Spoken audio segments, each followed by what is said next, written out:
It's time to face the prediction reaction. Hello, and today we are doing reaction to my 2020 to 21 Premier League season predictions. It was an absolutely bonkers Premier League season. Bonkers. It was just like every single week we'd see a shock, a result that we just didn't see coming, and it was amazing. But how did we get on in our season predictions we did all the way back in August 2020? Well, we will find out now. Let's get amongst it. So, before we do anything, make sure you smash a like on the video, share with your friends.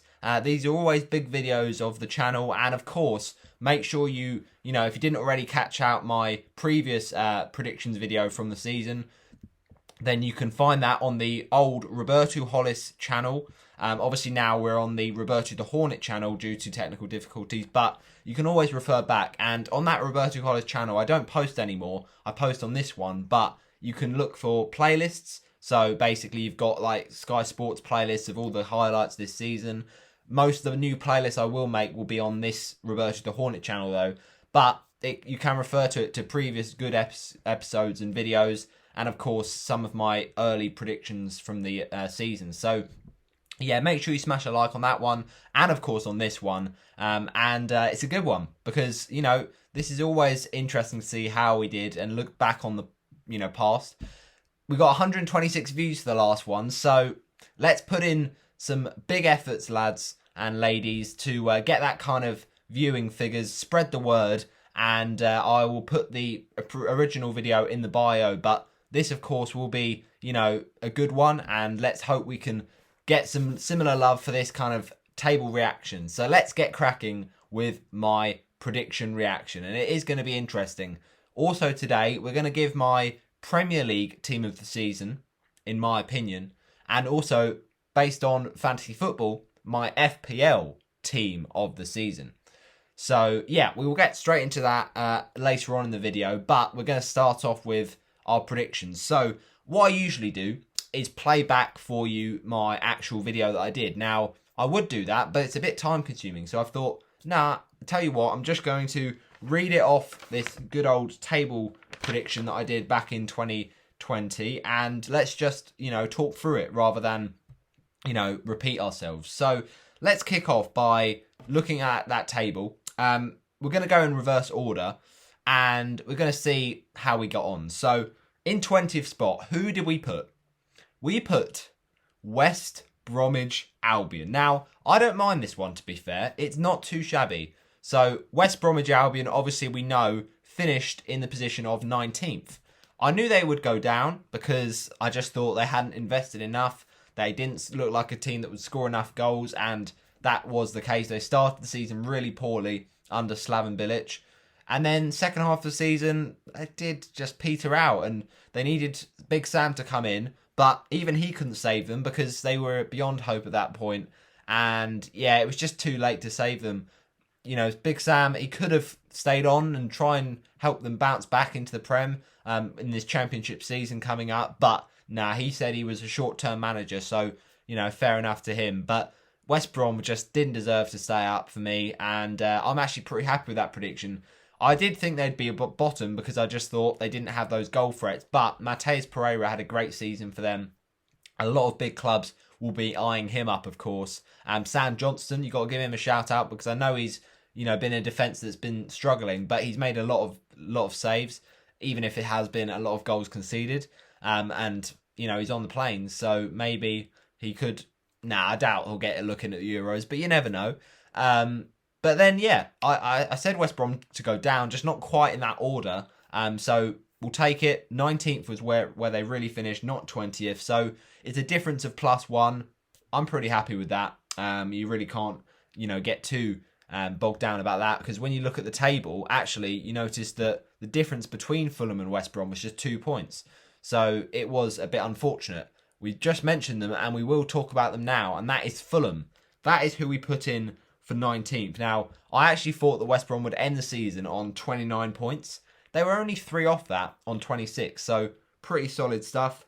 I thought they'd concede 64 goals, and they ended up conceding a lot worse than that one, actually, which is unfortunate, to be honest. 76 goals conceded is never going to keep you up.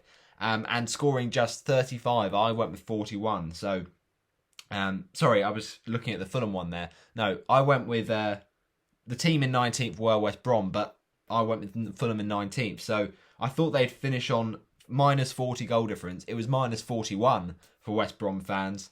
And I thought they'd concede 60, score 20, and actually they scored 35, conceded 76. So, yeah, they've really got to bounce back from that really poor season, but it is what it is. Moving on to 19th, we went with Fulham. It was actually West Brom. And Sheffield United finishing bottom. I mean, like, who would have called it? They were so good last season. They looked like a team.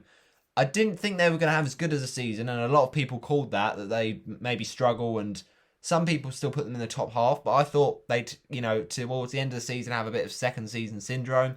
So I put them in 13th. But it really was a catastrophic fall and, downfall that they showed, because it just fell apart for them. And we got Sheffield United wrong by a decent amount. But we're not too, fussed about that West Brom prediction, because that was quite close. Fulham was also quite close. We went with them in 19th. They finished in 18th. It was always going to be a very, nervy relegation battle, and those difference of points are so hard to call sometimes.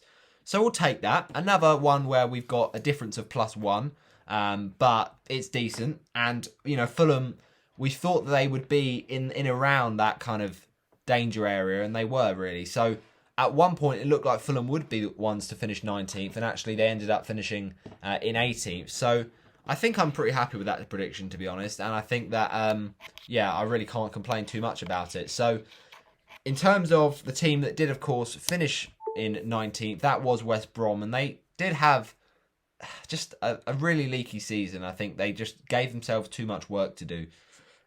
We've said that Fulham would score 41 goals and concede 64. Well, it turns out they actually scored just 27, so they really did struggle for goals, and they conceded 53. So actually, not as bad as I predicted defensively, but just no attack really from Fulham. 27 goals is so poor in 38 games. And it was even worse for Sheffield United with 20 goals all season and 23 points all season. Just those 7 wins across the season, which is actually more than Fulham and Sheffield United. Fulham and West Brom. But that was just because Sheffield United got a few one-off wins to end the season. And it was looking like a season where they wouldn't win at all. But then, of course, they beat Newcastle 1-0 with that goal from Billy Sharp. So it really was not a good season for the teams fighting down in the bottom.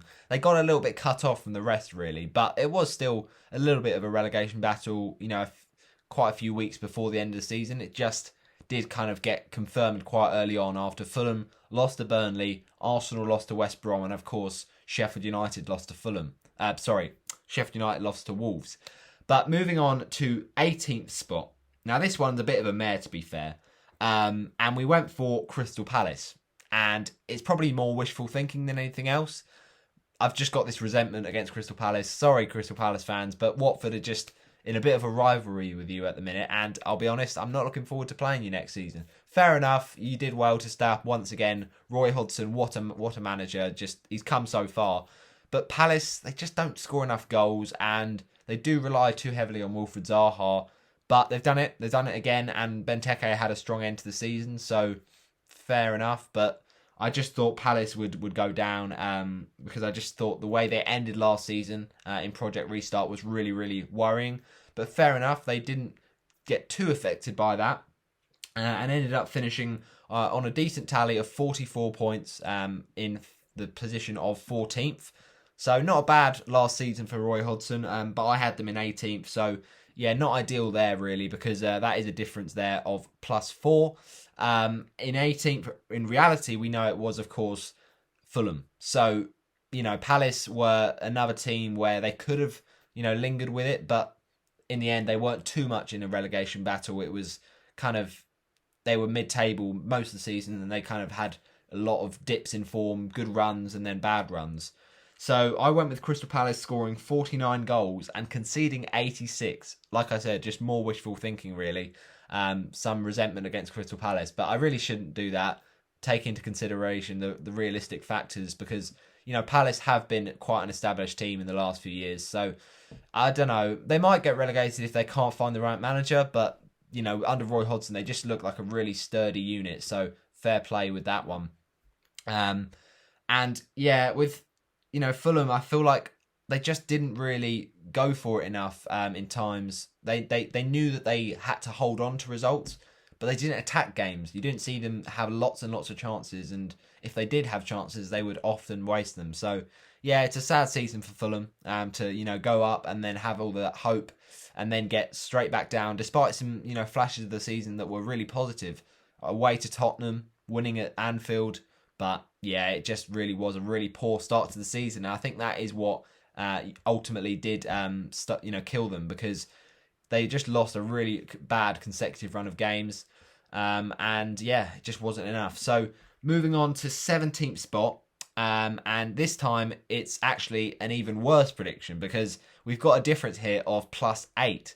So in 17th, we put Leeds United. Now, with Leeds United, they had a great season. In hindsight, I should have put them higher, but I just thought that their very ambitious style of play would leave them too exposed defensively. But they actually did score more than they conceded in some of the games this season. And they have been really a fresh, side to watch, a breath of fresh air. So exciting under Marcelo Bielsa. And some of their signings, people like Rafinha and people like up front, Rodrigo, they've been absolutely brilliant this season. So you really got to give Leeds all the credit. I think there was this perception with Leeds coming up for the first time in the Prem for a long time that they weren't going to be an attractive team to watch. I don't know why we thought that, because they played really well in the Championship, but we just didn't maybe think it would convert into the Premier League.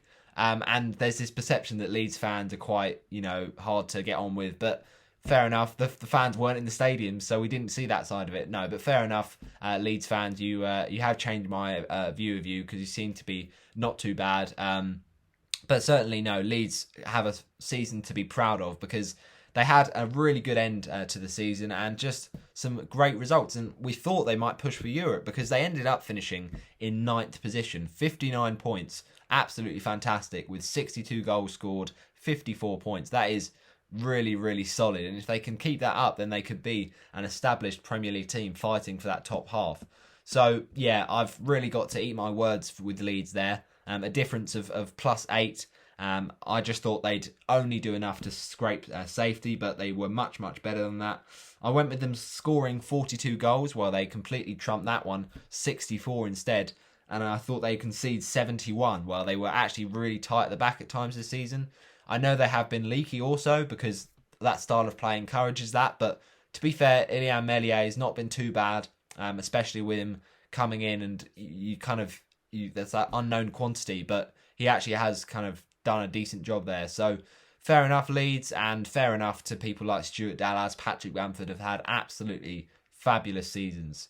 So Leeds United was wrong, and instead it was Burnley taking up that spot just above the drop zone on 39 points. There were points where I thought Burnley were really going to get dragged into it, but at the end of the day, they do enough to stay up. That's the Burnley system. They're very old-fashioned and effective. And, at the end of the day, they had a few injury problems and a few players that were looking like they were going to be running out of contract. And there was rumours about Sean Dyche going, but eventually they stayed, and eventually Burnley just got a few good wins here and there at Liverpool and away to Everton, and some great goals scored from people like Dwight McNeil. So they do have that kind of quality to do enough, but it was a little bit too close for comfort, I think, for Burnley fans this season.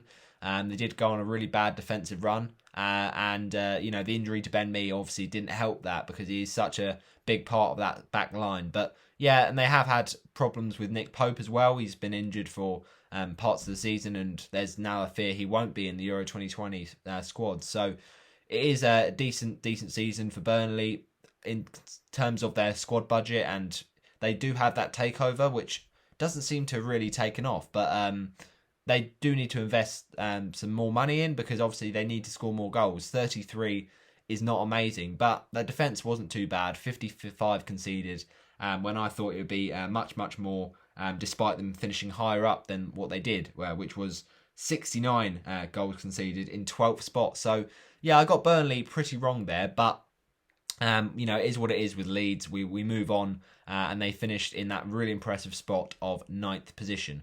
In 16th, we went with Aston Villa. Now, Aston Villa, pat on the back to Dean Smith, pat on the back to Jack Grealish, pat on the back to Martinez. I mean, what a season for Aston Villa, because there was times we thought they might push for Europe this season, because when you look at how they ended last season, staying up by the skin of their teeth, and that is, amazing when you think about that. Sheffield United, Hawkeye blunder and the kind of ghost goal that happened, and their late winner against Watford, and, just some of the dramatic moments that they stay up and then they rebuild and they get some great players in, and they really have just gone in and fitted the system and just been amazing. Away from home, they certainly have been impressive, and I just feel like Ollie Watkins has just been an absolutely wonderful signing, and he just really has shown his credentials. When you look at people like Said Benrahma, who at a West Ham side who, you would have fancied to probably do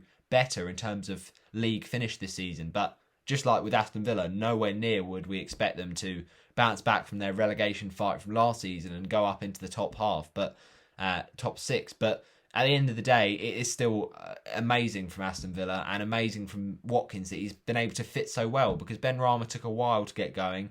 And of course, Bryan Mbeumo, the other part of that puzzle from Brentford's team in the previous season, did of course stay at the club, and he's going to hope that he can be in the Prem if he gets promoted after the game against Swansea on Saturday. So it is one of those things. Watford obviously are in the Prem now, which is good thing to say. But in terms of Aston Villa, they were the ones that just picked Watford do it. And, fair enough. When you stay up, you think, okay, let's just try and repeat that. But Villa just went above and beyond, and I did not see that coming. I put them 16th.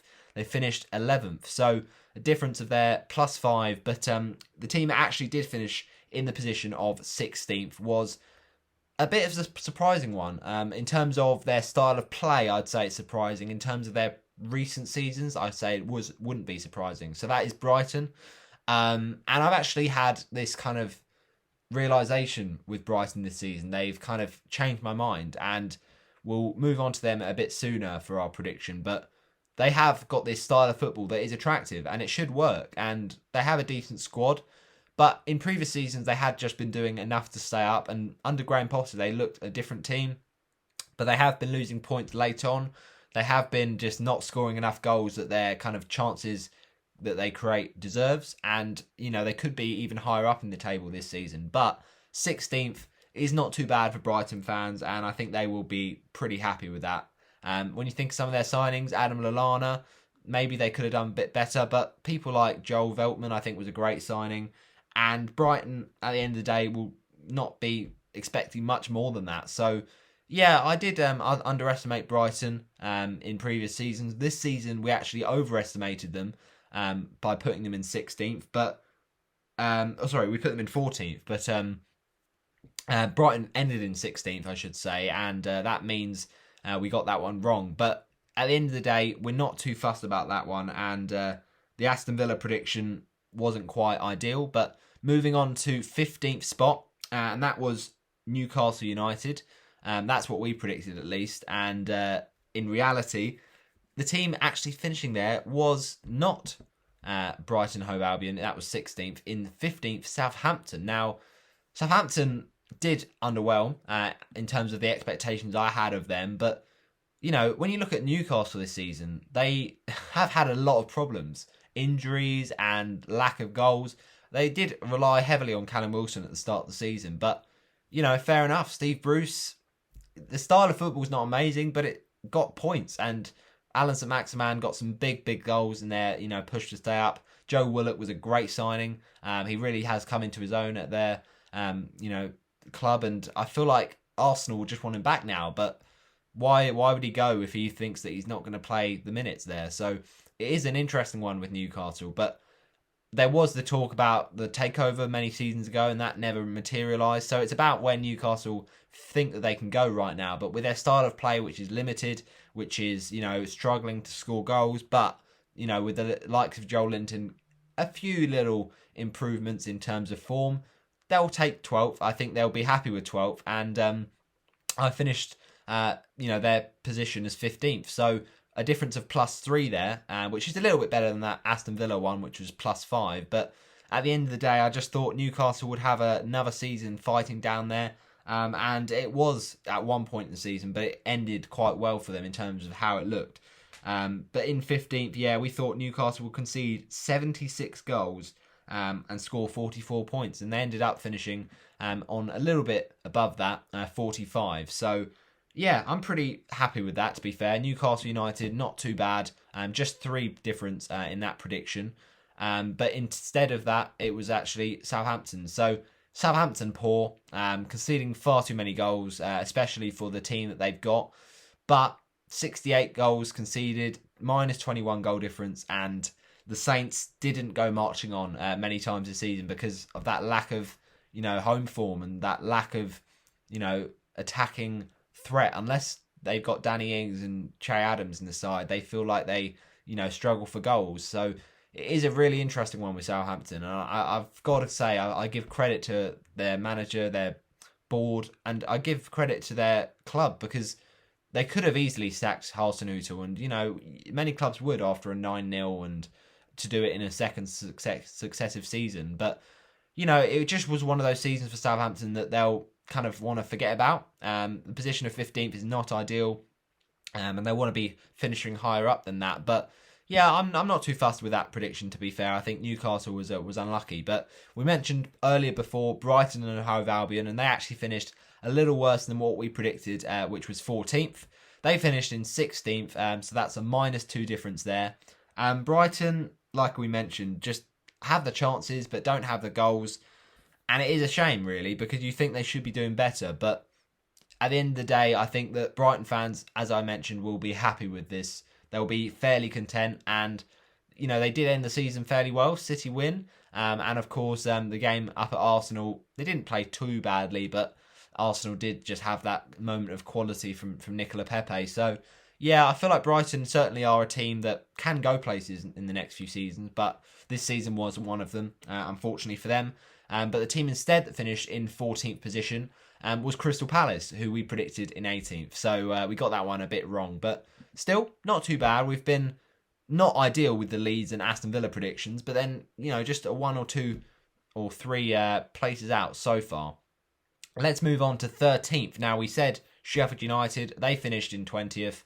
So this not a good prediction there, to be honest. But at least it wasn't as bad as our Leeds one. -7 difference in this one because they did finish bottom. I thought the Sheffield United would just go again, and I didn't think they'd have a great season like they did the first time, but I thought they'd have enough quality to stay in the side, keep their side in the league. But when you look at their side, really, when you think about it, they did lose a few players, Aaron Ramsdale, and, they just kind of didn't have a plan B. When you're doing well in that kind of overlapping, fullbacks formation and very, standard football that's Sheffield United play, when you've kind of done that and teams have figured you out, then you kind of have to adapt it. And fair enough, Chris Wilder, I actually do respect him as a manager. I think he did a great job at Sheffield United, but it just did lose its effectiveness in that second season, and then they just conceded goal after goal. And to concede across the season 63 goals, it's not actually as bad as some of the teams like Southampton and Palace. But the key thing there was 20 goals scored, just not enough wins, not enough goals scored, and 23 points. They looked like at one point they'd actually finish, along with those teams like Derby and Sunderland as one of the lowest ever Premier League scores. But Sheffield United did have a mare, to be fair. But I got -7 on my prediction. In reality, the team that finished in 13th was Wolves, and they once again had an underwhelming season. I say once again, they've set themselves such a high bar, and they were unlucky to an extent, Wolves, because they only just finished behind Newcastle United on goals scored. Same goal difference, same points, 45. But, you know, with Wolves, they just had a season to forget. They had a lot of players injured. They had, you know, players leaving like Diogo Jota. And they set themselves that expectation. And I think they just struggled to, you know, fall with it and struggled to get up to it. Maybe the fans not being there had a role to play for Wolves because they do, you know, really like the home roar of the Black Country. But yeah, Wolves just struggled. And I actually had them a bit further up than that in 8th position. So yeah, not great really, but the team that did finish 13th was, in fact, the team of Wolverhampton Wanderers. In 12th, we had Burnley. Now, Burnley are just one of those teams, they get the job done, and I thought they have actually quite a good season in terms of finishing in, you know, at least near the top half, but it was actually too leaky in terms of their defence. They were kind of found out a little bit in that respect, but instead, Burnley, you know, have a bit of a nervy season, and we were -5 difference off there, so not great again. We still haven't got a correct position, but got to keep the faith. We might get there eventually. Yeah, it just was one of those seasons for Burnley, and I think they'll want to forget about it, but they still have a decent squad when you look at it, and if they can just sign some more, you know, attractive players. And Matty Vidra had a few, you know, occasions where he got into the side and scored goals, but he hasn't got regular chances, so I don't know. It is a problem of consistency for Burnley, but they still are, you know, a Premier League team that do enough these days. And they, you know, had a decent enough gap on Fulham in the end, 11 points. So we move on next to the team that finished in 12th, where I thought Burnley would, and that was Newcastle. And with Newcastle, they do enough each season to kind of stay up, but they do have a lot of scrutiny from the fans. And I get Newcastle. They're a big club. They probably should be doing better than they are right now, but they still have to be realistic, and they still have to say, you know, at the end of the day, to finish 12th in a season they could have been thrown into it with injuries and with just a lack of goals, relying on Wilson, they will be happy with that. And I just thought that Newcastle would actually finish a little bit lower down than that in 15th, but fair play. Moving on, 11th place, we went with West Ham United. Now, West Ham, unbelievable. Wow. How they had this season that nobody saw coming in 6th spot is incredible for the Hammers. Europa League football, unbelievable. Just absolutely fantastic. And we got this one wrong once again. Just like the Burnley one, a difference of 5, but this time +5. We should have put them higher, but West Ham, they just looked a different team this season. When you look back at, you know, the previous season, they were leaking goals for fun. They were just struggling to score goals. And if they did, you know, try and get goals for Antonio, there was no other source. They were, you know, either getting his goals or getting no one else. And this season, they've actually spread the goals around. You know, Thomas Souček, great season. And Lanzini, what an absolute stormer against Tottenham. But ultimately, West Ham, they've just been consistent. And they've been so impressive to watch this season. Jared Bowen has been really good. You know, you got to give a shout out to people like Aaron Cresswell, Craig Dawson, of course, such a threat from set pieces. And it was just a very solid season for West Ham, and they'll be absolutely loving to be in Europa League, and I think it's fully deserved. David Moyes has just stuck with that system and just brought in a few really nice players that have kind of contributed to success. So West Ham, fair play. I didn't expect that at all, and they back to the glory days of, you know, Slaven Bilic in 15-16. But in reality, the team that finished in 11th spot was Aston Villa, and they did defy the odds, just like West Ham, to finish where they did, to win the kind of games that they did away from home and at home. They beat some big sides, Villa, and even without Jack Grealish for a lot of the season, they've done well to kind of find a way to play without him.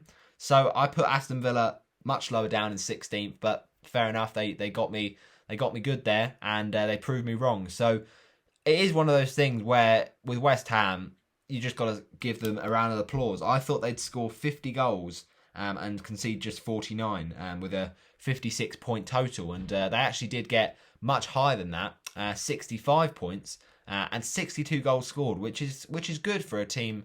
You know, the club of West Ham, they've a decent size, but they just haven't quite had the right signings in previous seasons, and I think they got it right this season. So, yeah, you got to give them a lot of credit. And conceding, similar goals to the likes of Manchester United and to Tottenham. So they have been quite defensively solid.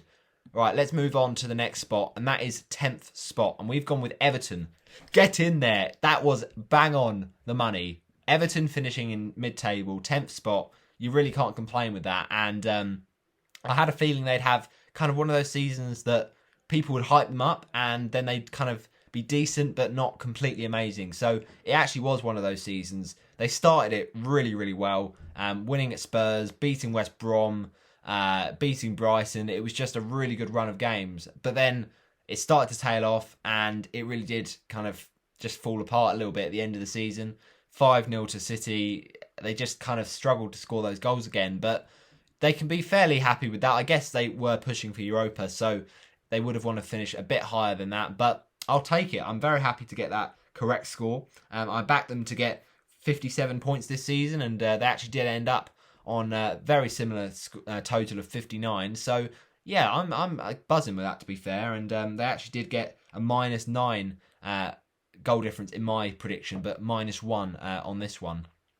So let's move on. We've got Leeds United fitting in 9th position. Unbelievable scenes, but I didn't see that coming. I thought they'd be too leaky at the back, and they were to an extent, but their attack kind of just cancelled it out. And instead, I put Southampton there.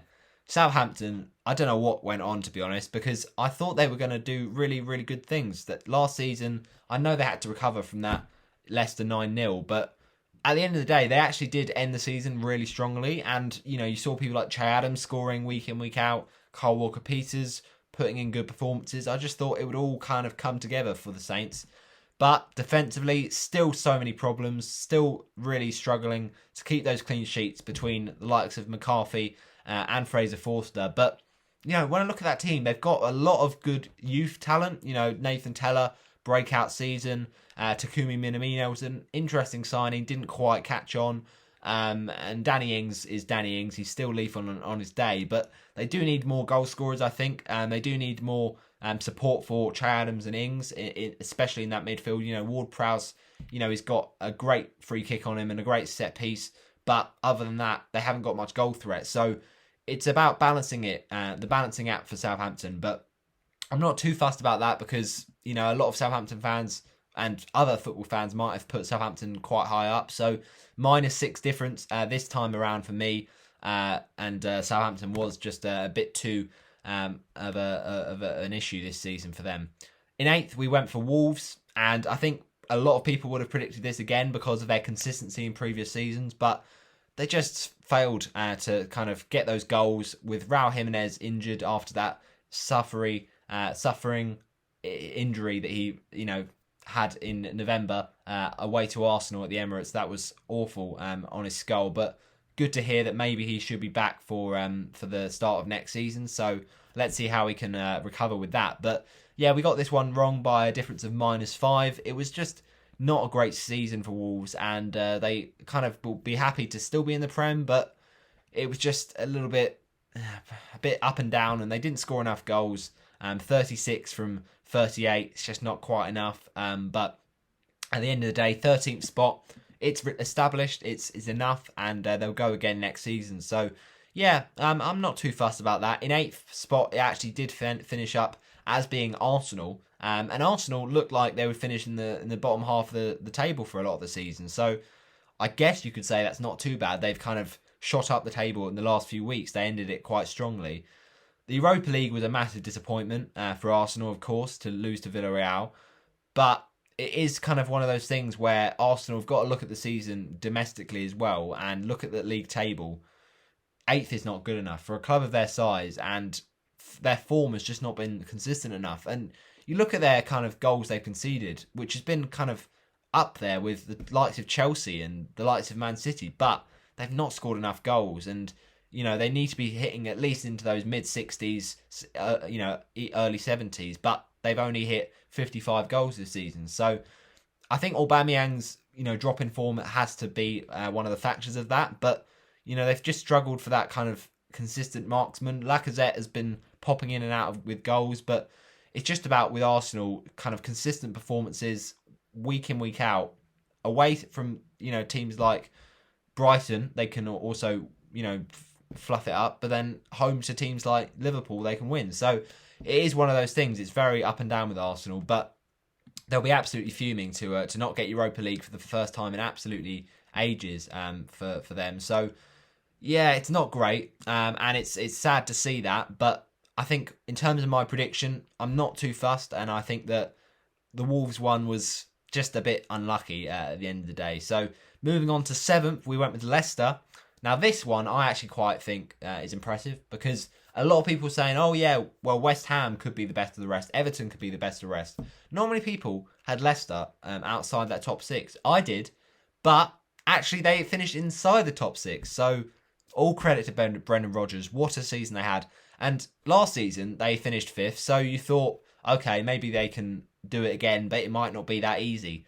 Fair enough. The team spirit, the goals from Leicester have just been absolutely fantastic. And I just look at their team and think, like, how they didn't finish in the top 4. They were in there for so much of the season.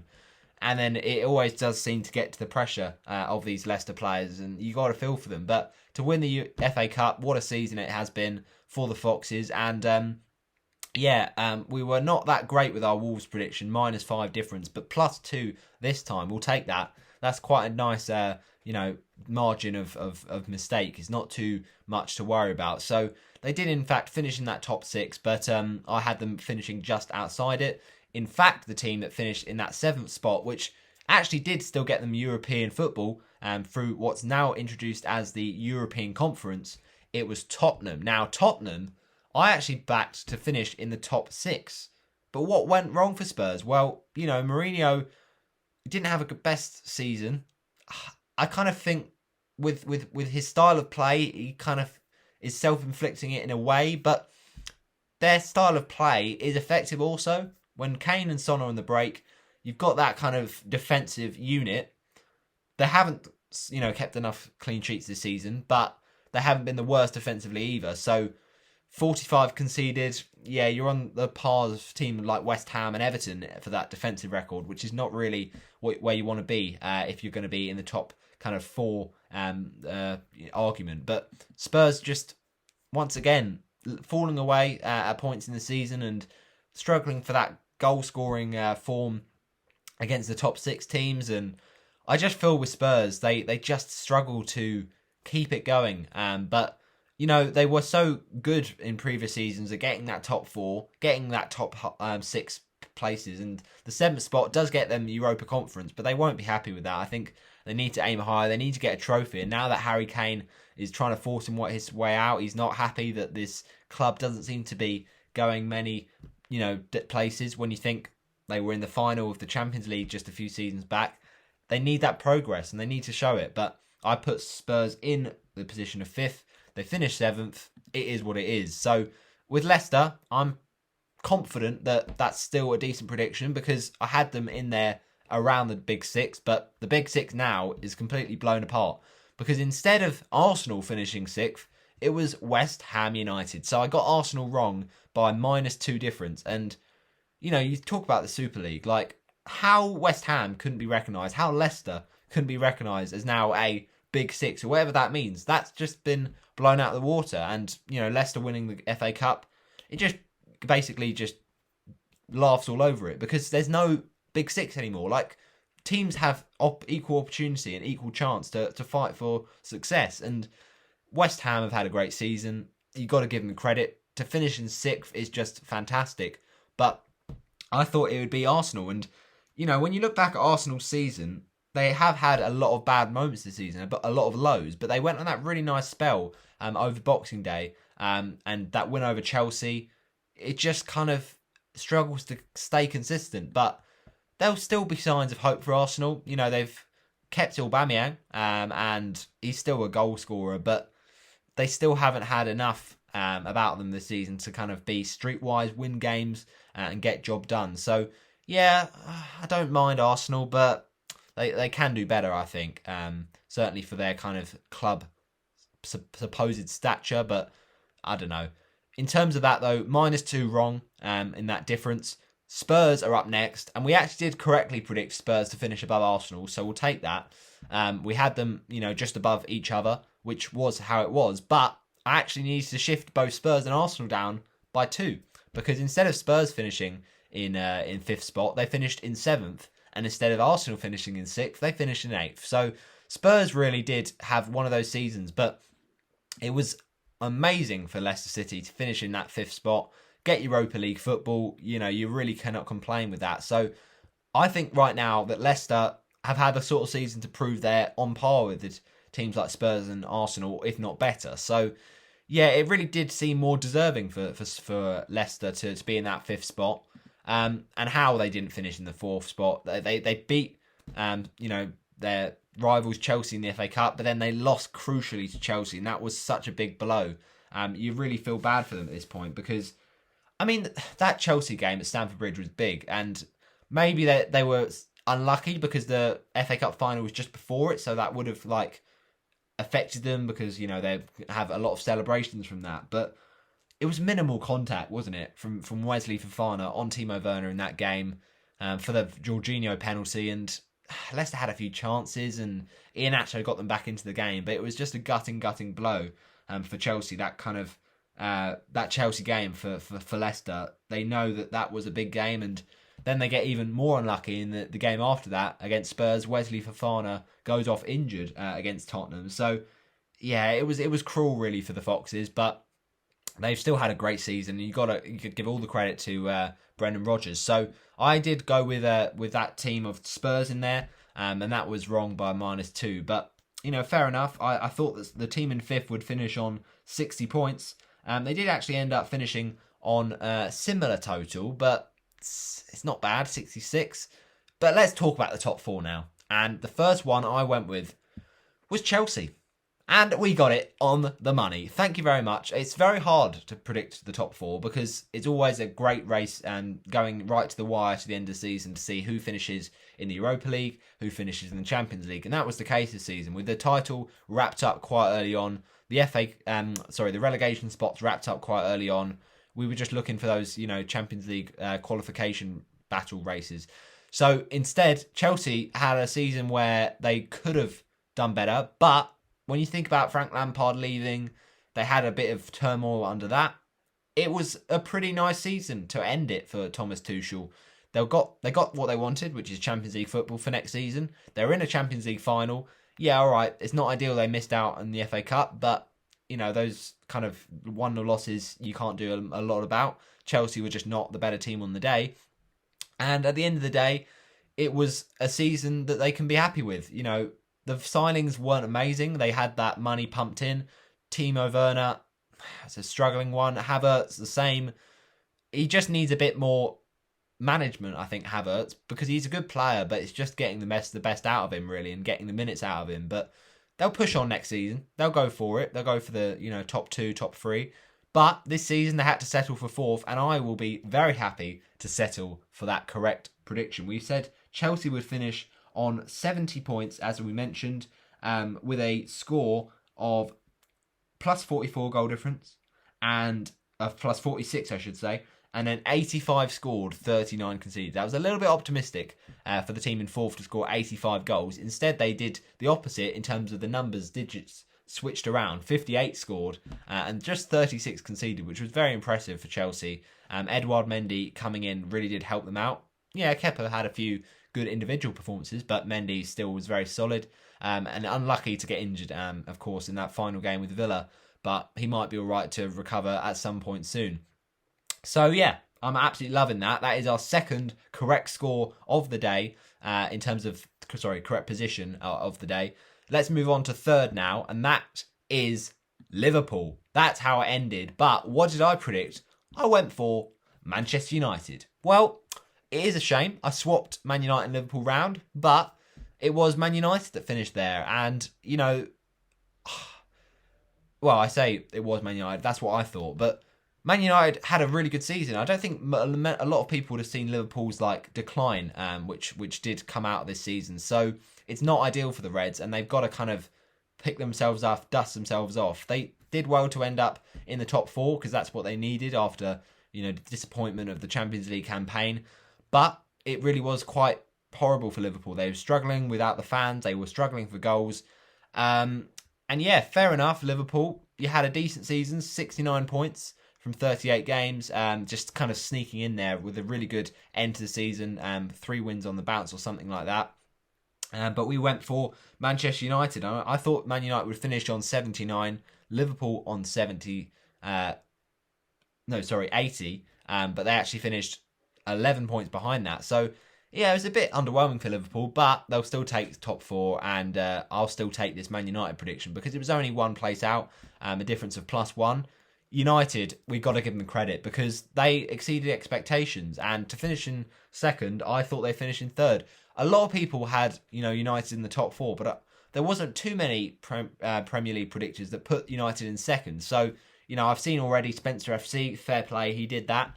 But I just didn't expect a United title challenge. And there wasn't much of one, but they just were really consistent. And to be, the way they had that squad, Bruno Fernandes in his first full season, what a season. And it was just coming together for Man United. They don't have amazing squad depth, the Red Devils, but they have good first team players. Edison Cavani came in, great season. I thought Henderson actually had really good points this season as well. Up and down, but ultimately quite good. And also, they just looked like a team that was more playing for the manager. They seem to have a bit more unity right now for Manchester United. And they'll be gutted about the Europa League final defeat. But, it's still a great season, second place. So they've got to be happy with that. And instead, Liverpool were the team that took up that third spot after their final day victory versus Palace by 2-0. Next was Manchester United. We said we got that one the wrong way around, so -1 difference there. But once again, we really can't complain with that. It's pretty good to get that. It's very, very close to what we would have wanted. And let's finally do Manchester City, who we predicted to win the league. Now, I'm absolutely loving that because a lot of people went for Man City and some people would have gone Liverpool, but I just felt it was Man City's time. They wanted vengeance from that Liverpool title win last season. They did fall short by quite a bit, to be fair, last season, but they made some great signings. I think Nathan Ake helped them defensively. I think that, some nice little unexpected signings like Ferran Torres, Ruben Diaz. I don't think many people saw that coming, but he really did change their season. He had a great season, and they just had that defensive solidarity and solidity. Losing Vincent Kompany is always hard, and they did find a way to kind of utilise that. They got the most out of John Stones. They had a great team to rotate. They didn't need to play week in, week out the same players because a lot of their players were, very good in that position. And then got Cancelo, who finished in right back. He had a great season. So I'm very, very happy with that. 0 difference. That's a correct position once again for me. And it wraps up a great season. So just quickly, I'll look over top scorer, Timo Werner, 28 goals, not good.